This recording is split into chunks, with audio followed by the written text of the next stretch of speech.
The doors of the Galactic Council chamber slid open with a soft hiss. Inside, representatives from 12 major civilizations waited with barely hidden impatience. The Vulcans stood tall, their gray skin marked with battle scars. The prisms shimmered with crystalline light, their voices like bells. The Roth warriors, massive and covered in thick armor plating, growled among themselves. They had all gathered for one reason. The Void Swarm was coming, and they needed a plan. Earth's delegation was late. The other species had expected this. Humans were new to space travel, barely 50 years since their first faster-than-light ship. Most of the council members considered them primitive, desperate, and weak. When the human delegation finally arrived, the entire chamber fell silent.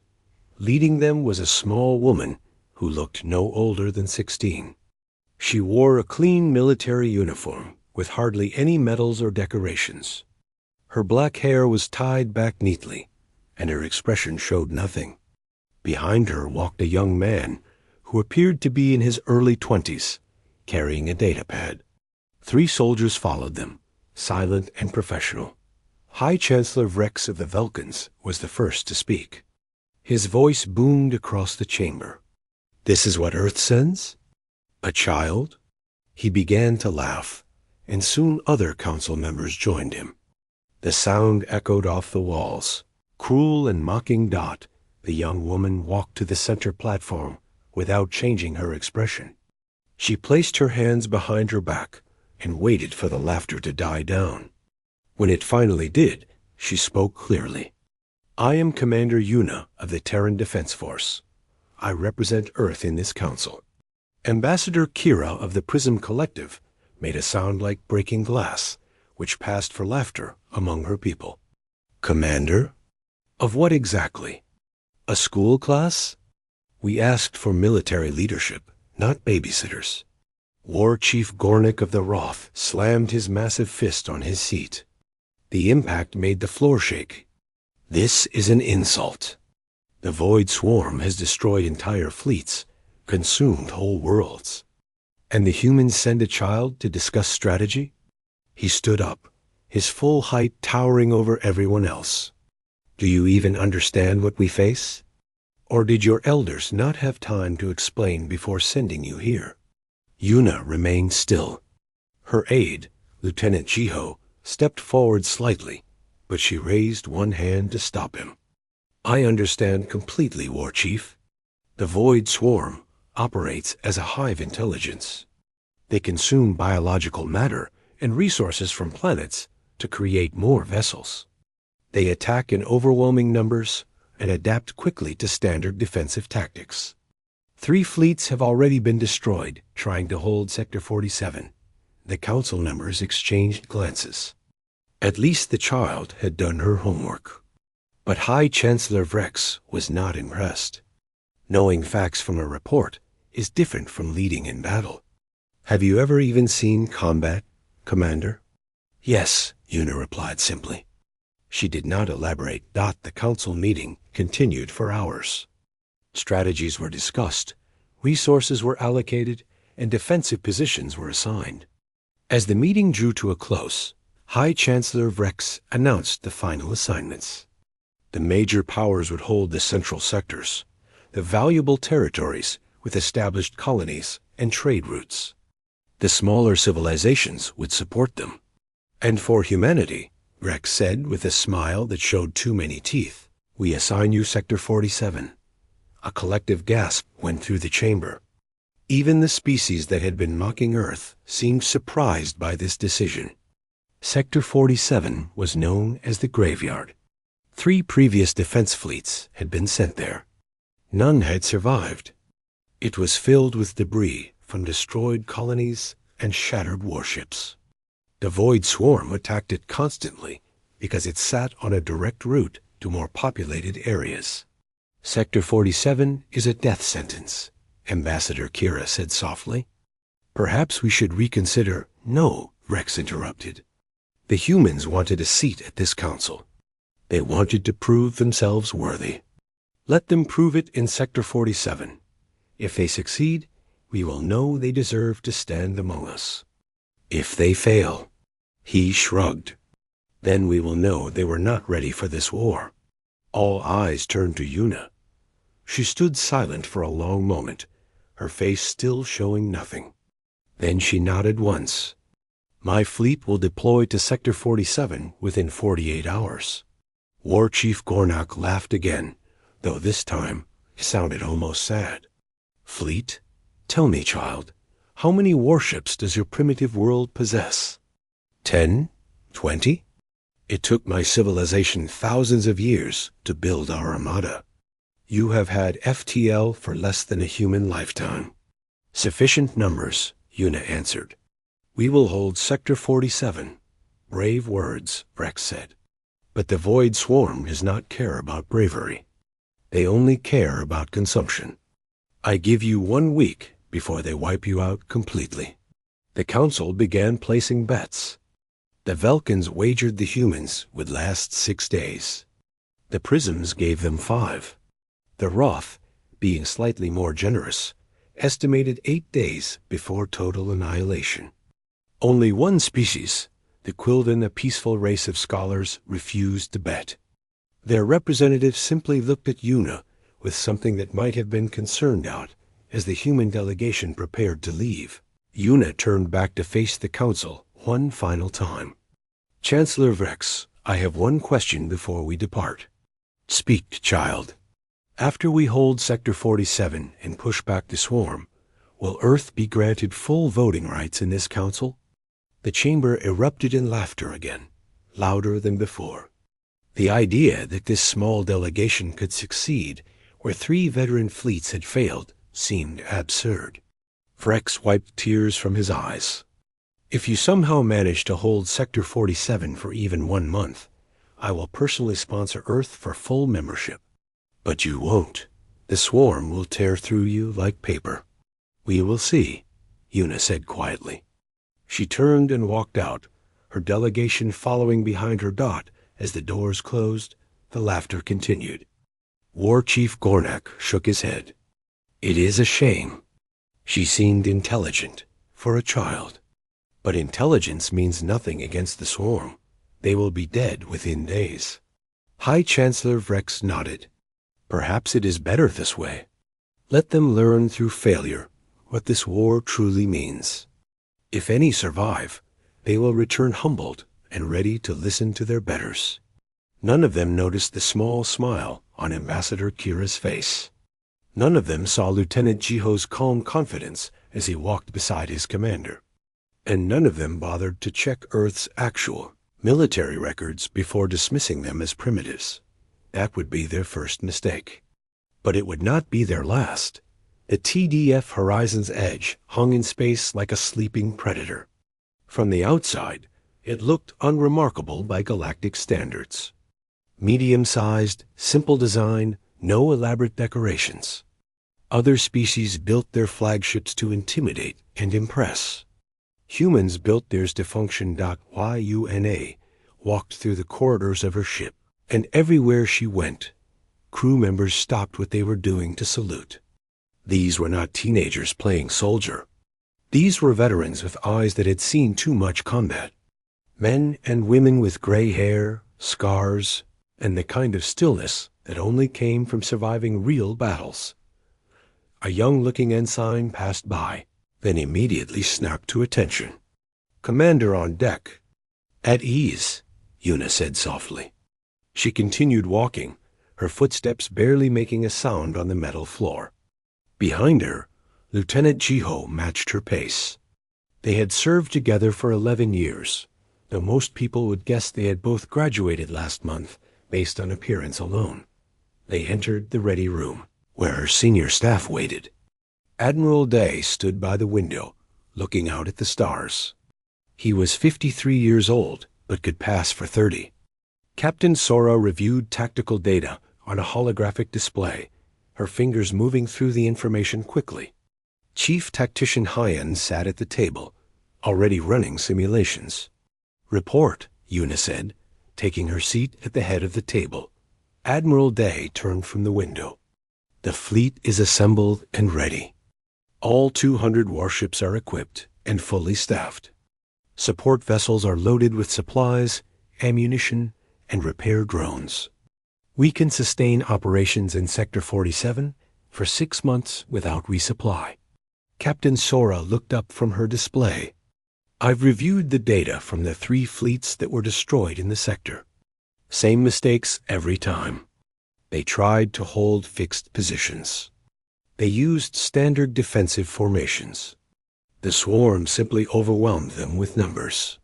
Predictable, Una said. What else? Chief Tactician Hyan brought up a 3-dimensional map of Sector 47. The debris fields glowed red. The remaining colonies showed as small green dots. 3 inhabited worlds left. Outpost Kellen, Mining Colony Varish, and Tanner's Hope. Combined population of approximately 40,000. Previous commanders tried to defend all 3 simultaneously and failed. We won't defend them, Una said calmly. Her officers nodded. They had expected this. Admiral Day smiled slightly. Contingency Theta? Contingency Theta, Una confirmed. Begin evacuation procedures as soon as we arrive. I want all civilians off those worlds within 60 hours. They'll complain, but they'll be alive to complain. Lieutenant Jiho pulled up additional data. Council spy satellites are monitoring our departure. They'll see the full fleet. Good, Una said. Let them see. Let them count our ships and realize they made wrong assumptions. Captain Sora leaned forward. Commander, they sent us to the graveyard, expecting us to fail. Some might call that attempted murder. Some might, Una agreed. But we'll call it an opportunity. Sector 47 gives us exactly what we need, a chance to demonstrate human capabilities without political restrictions. Number. Council oversight. No rules of engagement to follow. Just us and the swarm. The door opened and a young woman entered carrying a data chip. She saluted quickly. Commander, you asked for your service record. Thank you, Ensign Ninji. Please load it on the main display. The ensign inserted the chip and a holographic document appeared, floating in the center of the room. Pages and pages of information scrolled past. Battles, campaigns, victories, tactical innovations, medals, commendations. The list seemed endless. Admiral Day watched the data scroll by and shook his head. 14 years of service, not a single major defeat. 43 fleet actions, 7 planetary defenses, 218 smaller engagements. And they looked at you and saw a child. They saw what we wanted them to see, Una corrected. Humans age slowly compared to most species. I age even slower than average. Medical condition, genetic variation, doesn't matter. What matters is that every enemy I've ever faced makes the same mistake. They see my face and assume inexperience. And by the time they realize the truth, it's too late, Hyan finished. He had been there for most of those battles. He knew exactly how Una operated. Captain Sora closed the tactical display. The Council thinks we're desperate primitives with barely any warships. What will they think when they see 200 vessels leaving Earth orbit? Confusion, Geo said, followed by concern, followed by too much pride to admit they made a mistake. Una stood and walked to the window. Outside, she could see other ships of her fleet forming up. The TDF Vigilant, the TDF Relentless, the TDF Absolute Zero, each one filled with trained warriors who had survived real combat. Each one equipped with technology the Council had no knowledge of. We've been preparing for this moment since first contact, she said quietly. The Council species have been in space for thousands of years. They're comfortable. They follow traditions. They fight wars the way their ancestors did, with honor and predictable tactics. She turned back to face her officers. We've been fighting each other on Earth for our entire history. We innovate, we adapt, we do whatever it takes to win. Admiral Day nodded. They gave us the graveyard because they expect us to die there. Instead, we'll turn it into a demonstration. Exactly, Una said. The Void Swarm has never faced humans before.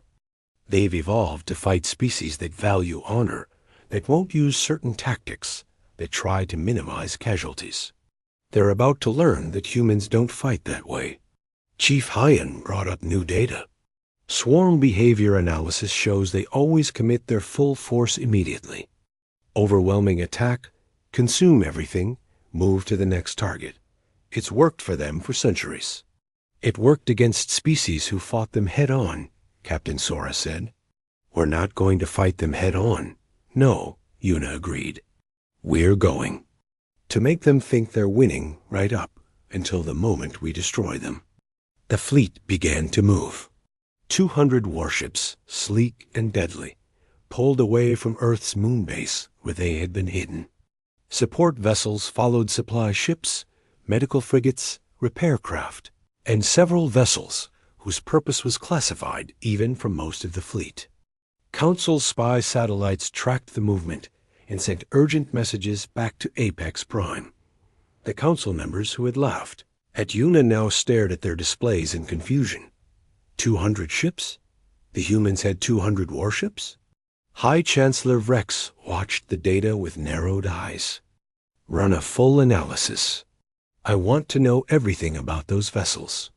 The analysis came back inconclusive. The human ships used unusual designs. Modular construction that could be reconfigured. Stealth systems that made them difficult to track. Weapons that didn't match any known galactic technology. And most concerning, they moved in perfect coordination, every ship responding to commands instantly. Perhaps, Ambassador Kira said softly, we underestimated them. 200 ships are still nothing against the swarm, Brex replied. Sector 47 has faced fleets twice that size. The outcome will be the same. But as he watched the human fleet disappear into faster-than-light travel, heading toward the graveyard, he felt something he had not felt in many years. Doubt Sector 47 looked exactly like its nickname suggested. The graveyard stretched out before them, filled with the twisted remains of ships and stations.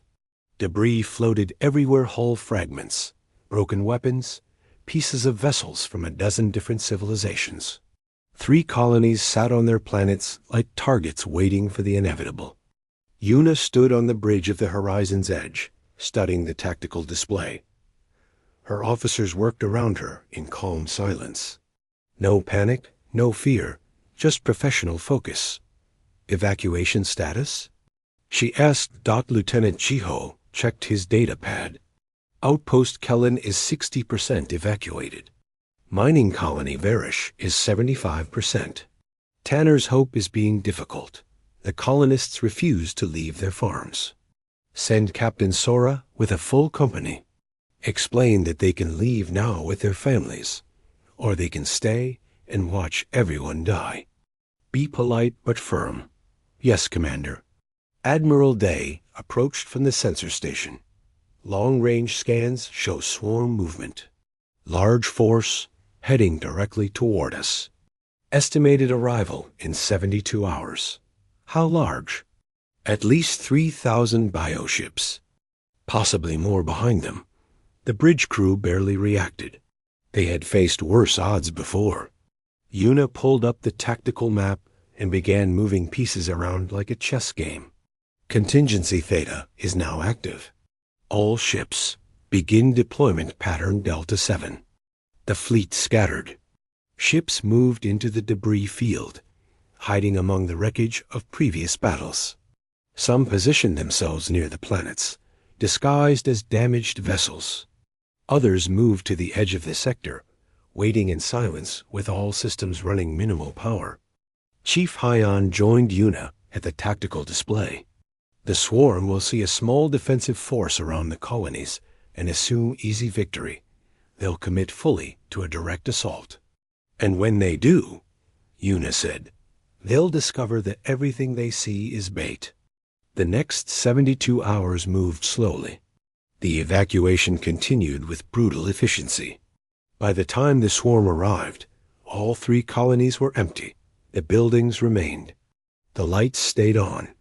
Everything looked normal from orbit. But not a single civilian remained. Captain Sora returned to the flagship, her armor still sealed. Last transport just cleared the sector. All 40,000 colonists are safe. Good work, Captain. Now get your teams ready. I'll need you on those planets when the swarm lands. Understood, Commander. The Void Swarm arrived exactly on schedule. They poured into Sector 47 like a flood of organic nightmares. The bioships were massive, grown rather than built, covered in armor that looked like insect chitin. They moved, with coordinated purpose, spreading out to surround the 3 planets. Yuna watched them come with cold calculation.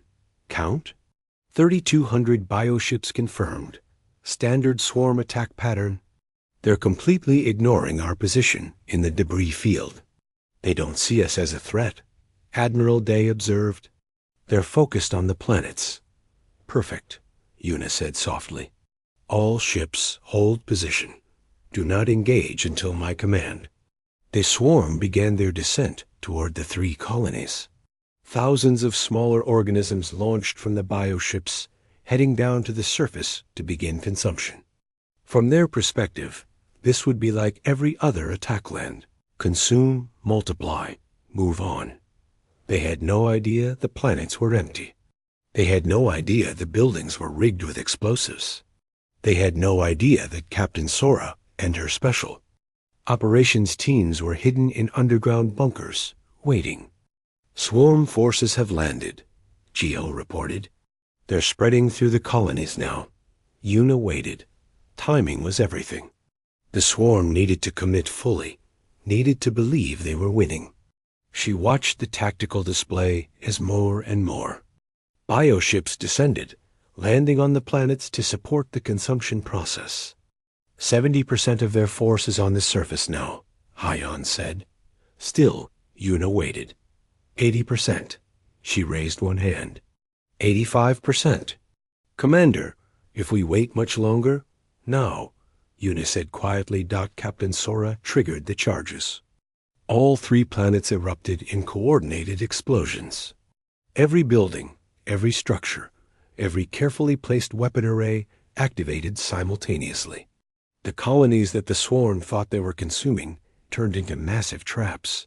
Thousands of swarm organisms died in the initial blast. But that was just the beginning. The human fleet emerged from hiding. Ships that had looked like debris suddenly activated, their weapons already charged. Vessels hidden in the asteroid field appeared from nowhere, surrounding the remaining swarm forces in orbit. All ships engage, Yuna commanded. The battle turned into a slaughter. Human warships moved with impossible coordination, every vessel knowing exactly where to be and when. They used tactics the swarm had never encountered, microjumps that let them appear behind enemy formations, stealth systems that made them vanish mid-fight, weapons that targeted the swarm's biological weak points with surgical precision.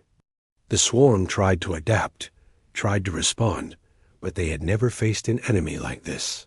Species who valued honor fought predictably. Species who feared casualties retreated. Humans did neither. They fought with cold efficiency, treating the battle like a mathematics problem to be solved.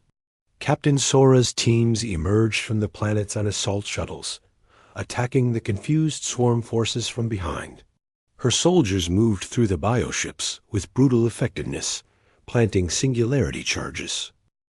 That collapsed entire vessels from within. Yuna directed the battle from her position on the bridge, her voice never rising above a calm monotone. Group 7. Target the command cluster at Mark 3-4. Group 9. Execute microjump to coordinates I'm sending now. Medical frigates, be ready for wounded from Group 3. Hours passed. The space around Sector 47 filled with debris from destroyed swarm vessels. The bioships that remained tried to retreat, tried to regroup. But the human fleet had them surrounded. Finally, impossibly, the void swarm broke. The remaining vessels abandoned the battle and fled into faster-than-light travel. They left behind thousands of destroyed bioships and countless dead organisms. The human fleet regrouped. Damage reports came in. 47 ships had taken damage. 3 had been destroyed, their crews evacuated before the vessels were lost. Casualties were remarkably light, considering the size of the battle. Admiral Day looked at Una with respect. 16 hours of continuous combat. We just defeated a force 10 times our size. The Council said we'd last a week. We just pushed back the swarm in less than a day. Una studied the tactical display, looking at the swarm's retreat trajectory. They're not done. This was a scouting force, relatively speaking. They're going to report back, regroup, and come again with a larger force. How much larger? Jiho asked. Twice this size minimum. The swarm doesn't understand defeat. They'll keep coming until they win, or until we destroy them completely. Captain Sora removed her helmet, her face covered in sweat. So we do it again? No, Una said. Next time, we don't fight them in space. Next time, we let them land. And then we show them what happens when you underestimate humanity. On Apex Prime, the Galactic Council stared at their sensor data in silence. What they had just witnessed should have been impossible. A human fleet had accomplished in 16 hours what 3 previous fleets had failed to do in weeks. High Chancellor Vrex stood slowly. Get me everything we have on Commander Una. I want to know who she really is. The Council's observation ship arrived in Sector 47 3 days after the battle. High Chancellor Vrex had insisted on coming personally, accompanied by War Chief Gornog and Ambassador Kira. They needed to see the aftermath with their own eyes. The debris field told the story. Thousands of destroyed swarm bioships floated in space, their organic hulls torn apart by human weapons. The 3 colonies sat on their planets, scorched but intact. The human fleet held position in a defensive formation that looked both casual and perfectly calculated. Request permission to dock with the horizon's edge. Vrex said into his communication system. The response came immediately in Una's calm voice. Permission granted, Chancellor. Welcome to Sector 47. The delegation boarded the human flagship with a mixture of caution and curiosity. The corridors were clean and efficient, lacking the decorative elements most species added to their warships. Crew members moved with purpose, each one looking like they were decades older than their commander. A human lieutenant met them at the airlock. High Chancellor, the commander is waiting for you in a ready room. Please follow me. They walked through the ship in silence. Gornik noticed everything, the weapons lockers along the walls, the emergency equipment at every intersection, the complete lack of luxury. This was a vessel built for war and nothing else. Una's ready room was small and practical. The walls displayed tactical information and star charts. Una stood by the window, looking out at the fleet. She turned when they entered and nodded respectfully. Chancellor Vrex, War Chief Gornik. Ambassador Kira, please sit. They sat, though Gornik's massive frame barely fit in the human-sized chair. Una remained standing, her hands behind her back in a relaxed military pose. We came to verify your victory, Vrex said. The sensor data seemed ... improbable. Which part? Una asked. That we defeated 3,000 bioships? Or that we did it with minimal casualties? Both, Kira said, her crystalline voice ringing softly. 3 fleets before you failed in Sector 47. How did you succeed? Una gestured to the holographic display, and the battle played out in miniature. Previous commanders tried to fight the swarm using traditional tactics. Fixed defensive positions, honor-bound engagement rules, attempts to minimize collateral damage. The swarm has evolved to counter these approaches. She moved her hand, and the display shifted to show human tactics. We don't fight that way. We use the colonies as bait, evacuating all civilians first. We hid our fleet in the debris field. We let the swarm think they were winning, then turned the planets into weapons. By the time they realized what was happening, they were surrounded and trapped. You sacrificed 3 colonies, Gornak said slowly. Empty colonies, Una corrected. Every civilian was evacuated before the swarm arrived. Buildings can be rebuilt. Lives cannot be replaced. But the deception, Rex said. You let them land, let them spread out, then triggered a massive trap. It's not how civilized species fight. No, Una agreed. It's how humans fight. We do what works. An alarm sounded softly. Lieutenant Jiho entered the room quickly. Commander, long-range sensors are picking up another swarm force. Larger than the first. Estimated arrival in 6 hours. The council members stood up in alarm. Kira's form flickered with distress. 6 hours? We need to evacuate immediately. You're welcome to leave, Una said calmly. Or you can stay and watch how humans deal with the second attack. Vrex and Gornak exchanged glances. They should leave. The logical choice was to return to their observation ship and retreat to a safe distance. But something in Una's tone made them hesitate. We will stay, Vrex decided. Show us your methods, Commander. The next 6 hours moved quickly. Una returned to the bridge with her guests following. They watched as she commanded the fleet with quiet efficiency, moving pieces into position like a master strategist. Contingency Omega is now active, she announced to the fleet. All teams execute as planned. The swarm arrived right on schedule. This time, there were over 6,000 bioships. They poured into the sector with terrifying numbers, spreading out to surround the human fleet. From the council members' perspective, it looked like certain death. Commander, Gornak said quietly, you are outnumbered 20-1. Yes, Una agreed. She touched her communication panel. Captain Sora, status? Teams are in position, Commander. Planets are armed and ready. Understood. Begin on my mark. The swarm descended toward the 3 colonies, expecting to finish what they had started before. But these weren't the same planets anymore. Human engineers had spent the last 3 days turning them into elaborate traps. As the swarm forces landed, the planets themselves attacked. Hidden weapon arrays emerged from underground bunkers. Entire continents lit up with coordinated fire. Orbital defense platforms that had been disguised as debris activated simultaneously. Thousands of swarm bioships died in the first 30 seconds. The human fleet, which had seemed so small and vulnerable, suddenly revealed its true nature. Ships that had appeared damaged were fully functional. Stealth vessels that had been invisible appeared throughout the swarm formation. The humans had hidden their full strength, and now they unleashed it all at once.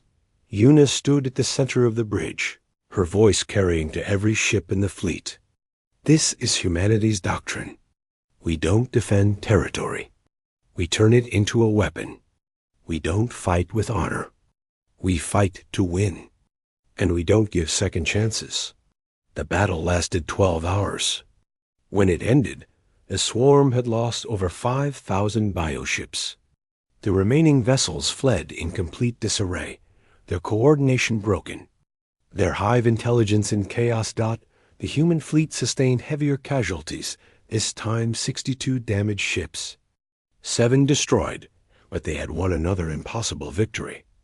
Vrex stood on the bridge of the horizon's edge, staring at the tactical display in silence. Finally, he turned to Una. What are you? What kind of species produces commanders like you? Una allowed herself a small smile. Would you like to see my actual service record, Chancellor? She brought up the data. Vrex's eyes widened as he scrolled through page after page of battles, victories, tactical innovations, and commendations. "You're not a child," he whispered. "No," Una said. "I'm 34 years old. I've been serving in the Terran Defense Force for 14 years. I've commanded fleets in 43 major engagements. I've never lost a battle. Humans age slowly, Chancellor, and I age even slower than most. Every enemy I faced has made the same mistake you did. They saw my appearance and assumed inexperience. And by the time they realized the truth, it was too late," Una finished. "The Void Swarm just learned this lesson. Soon, the entire galaxy will know. Humans are not to be underestimated." Gornak approached slowly. "I mocked you in the council chamber. I called you a child. I said you would fail." He knelt, his massive form bowing before her. "I was wrong. You have my apology and my blade in your service, Commander." "Apology accepted, War Chief. And I would be honored to have warriors like the Hroth fighting beside us." Kira's form shimmered with what might have been embarrassment. "The Council assigned you Sector 47 expecting you to fail. We wanted you to learn humility. Instead, we have learned it ourselves." "Then perhaps," Una said carefully, "the Council would like to discuss Earth's membership status.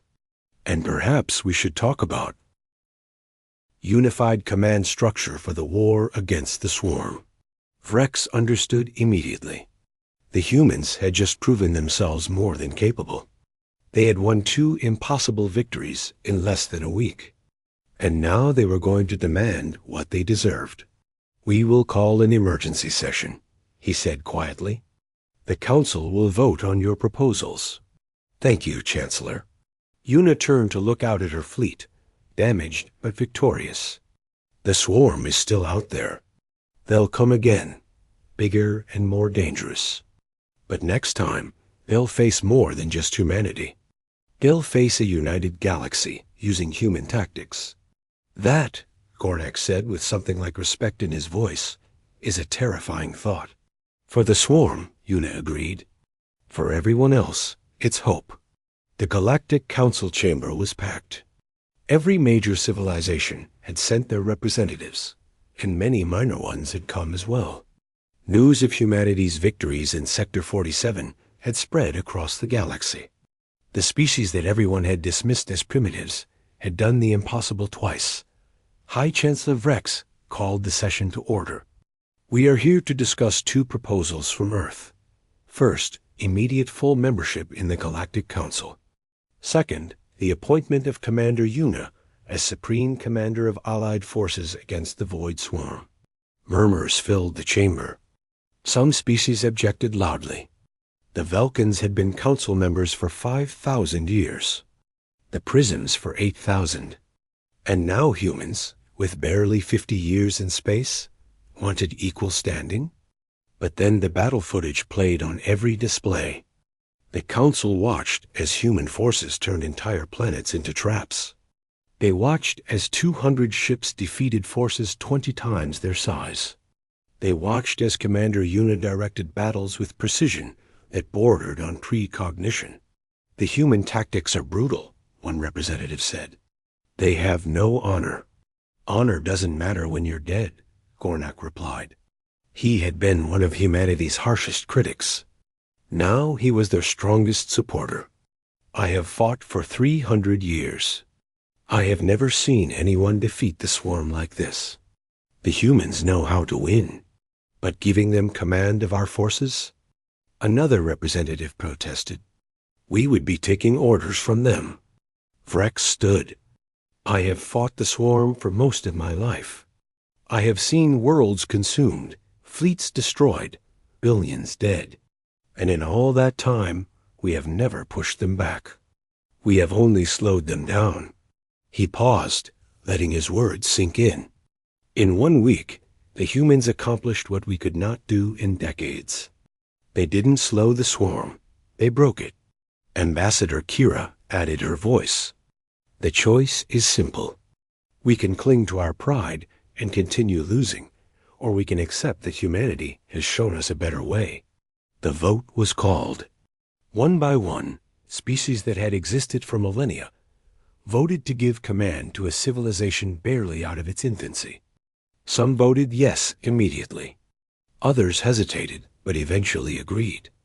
A few voted no, unable to accept the change, but the majority ruled. Earth was granted full council membership. Commander Yuna was appointed Supreme Commander of Allied Forces. Yuna attended the vote via holographic projection from Sector 47. She showed no emotion when the results were announced. She simply nodded and said, "Thank you for your trust. We will not waste it." The real work began immediately. Yuna requested representatives from every species to join her command staff. She wanted to learn their tactics, their weapons, their strengths, and in return, she would teach them human methods. War Chief Gornak arrived first, bringing his finest warriors. "Teach us, Commander. Show us how to fight like humans." Captain Sora took charge of training. The other species quickly learned that human military doctrine was unlike anything they had encountered. Humans didn't just fight battles, they studied them like science. Every engagement was analyzed, every mistake was corrected. Every success was documented and shared. You treat war like a mathematics problem. A PRISM officer observed during one training session. "Because it is," Sora replied. "Every battle has variables. Numbers, positioning, timing, resources. If you understand the variables, you can solve the equation. And if you can solve the equation, you can win." 3 months later, the unified fleet was ready. 5,000 ships from a dozen different civilizations, all following human command structure and using hybrid tactics that combined the best of each species with human innovation. The Void Swarm attacked again, this time at the core worlds of the Prism Collective. It should have been a massacre. Instead, it became the Swarm's first major defeat. The unified fleet used human tactics, deception, traps, overwhelming counterattacks combined with Prism energy weapons, Roth close combat skills, and Vulcan shield technology. The Swarm lost half their attack force and retreated in complete chaos. More victories followed. Sector by sector, system by system, the unified fleet pushed the Swarm back. Yuna commanded from her flagship, coordinating forces across multiple star systems simultaneously. She promoted officers based on ability rather than species, creating a truly unified command structure. Lieutenant Jiho, now promoted to captain, managed the day-to-day operations. Admiral Day oversaw fleet movements across the entire front. Captain Sora trained new soldiers, turning warriors from peaceful species into effective fighters. 5 years passed. The Void Swarm was pushed to the edge of the galaxy, contained and constantly retreating. What had seemed like an unstoppable threat had been reduced to a manageable problem. A ceremony was held on Apex Prime to celebrate the end of major combat operations. Yuna, now promoted to Grand Admiral, stood alongside leaders from every major civilization. She had aged 5 years, but still looked like she was in her early 20s. A young Velconian cadet approached nervously. "Grand Admiral, may I ask you something?" "Of course. How did you become so great?" "Everyone says you're the best commander in galactic history." Yuna considered the question carefully. "I learned early that what people see and what is real are two different things. Most of my enemies looked at me and saw a child. They made assumptions based on appearance. Those assumptions killed them. So you used deception?" "I used reality," Yuna corrected. "I am what I am. If others choose to underestimate me based on how I look, that's their mistake, not my deception. The key is to recognize when people are making false assumptions and use that knowledge to your advantage." The cadet nodded, trying to understand. "But you still had to be good at tactics and strategy." Yes, Yuna agreed. Appearance only gets you so far. But studying war, understanding your enemy, being willing to do what others won't, that's what wins battles. As the ceremony continued, Captain Jiho stood beside Yuna. They still don't realize what really happened, he said quietly. What do you mean? 5 years ago, Earth was a minor civilization barely worth noticing. Now, half the Council's fleet uses human designs. Most of their tactics come from human doctrine. The Academy on Earth trains officers from a dozen species. We're at the center of everything. Yuna allowed herself a small smile. The galaxy needed saving from the swarm. We provided that service. If they happen to adopt our methods, our technology, our way of thinking in the process ... well, that's just a side effect. Some might call that conquest. Only if you're looking for it, Yuna replied. We didn't invade anyone. We didn't force anyone to follow us. We simply proved that our methods work better than theirs. They chose to adopt them. The fact that this gives Earth enormous influence is simply a natural consequence. From across the room, High Chancellor Vrex watched the human delegation. He understood now what had really happened. In 5 years, Earth had gone from laughingstock to galactic power. Not through military conquest, but through demonstrated competence. Every species now depended on human tactics, human training, human coordination. He approached Yuna carefully. Grand Admiral, I underestimated your people once. I won't make that mistake again. I appreciate that, Chancellor.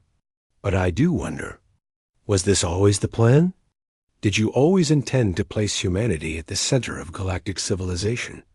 Yuna met his gaze with her calm, dark eyes. We intended to survive, Chancellor. Everything else just happened naturally. It wasn't quite an answer, and they both knew it. But Vrex decided not to push further. Some truths were better left unspoken. That night, Yuna sent a secure message back to Earth, to Terran High Command and Admiral Nari, the woman who had trained her and served as her mentor for decades. Phase 2 complete. The swarm is contained. The galaxy has fully integrated human military doctrine. Earth's influence is now permanent. Recommend we begin Phase 3, economic integration. We have won the war. Now we need to win the peace. Admiral Nari's response came quickly. Approved. Well done, Yuna. Your grandfather would have been proud. Yuna looked out at the stars from her quarters on Apex Prime. Somewhere out there, Earth hung in space, a small blue planet that everyone had dismissed. The world that had been mocked for sending.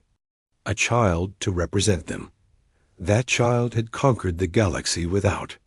Firing a single shot in its direction, she smiled and began planning. For Phase 3, the hard part was over. Now came the interesting part, making sure humanity's position became so integrated, so essential, that no one would ever think to challenge it. The galaxy had laughed at the child soldier. Now they followed her commands. Soon, they wouldn't even remember a time when humans weren't at the center of everything, and they would thank humanity for it every step of the way.